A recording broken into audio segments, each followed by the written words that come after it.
All right, guys, so what I have here is a couple of custom-made canoe storage arms that I'm going to set up in my garage. I already have a set, but I have another canoe, and I like this method of storage. Now, I know the prevailing wisdom out there, which is actually not too bad, is to not hang your canoe on a bit of an angle at all, on its side. And that's what you're actually doing with this style of storage system. The best way, of course, is upside down on the gunnels, on some 2x4s or something like that. That takes up a lot of room, which if you have it, go for it. It's easy and cheap to do it that way. I was looking for some space, added space in my garage, and also ease of putting it on and off. I can just kind of roll the canoe off of this position, whereas when it's stored on the gunnels, upside down, you kind of got to get under it and, you know, lift it up, and if it's too high, that gets really difficult. So here I can just literally pull it off. I'll tell you this, guys, I've had a Kevlar tripping canoe, 17-foot Winona.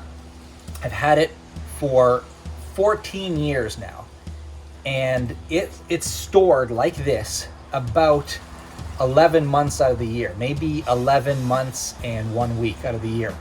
All right, the rest of the time I'm on a trip, but otherwise it's always in this position, and it has not warped any amount at all. So I've been really successful storing it this way. Maybe certain canoes will, under certain conditions, warp. That I don't doubt.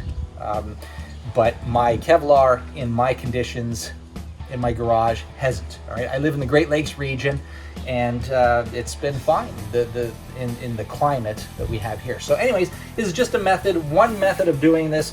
I'm not saying it's better or worse than any other method. Save space. When this bracket is on the wall, this sticks out about 27 inches. And this curve you can do however you want, doesn't really matter. There's no math behind it necessarily. I just kind of did it by eye. This cost me about 75 bucks because I paid a friend to do it. But if you have your own welder and you know what you're doing, so much easier to do this. All right, just one method amongst many.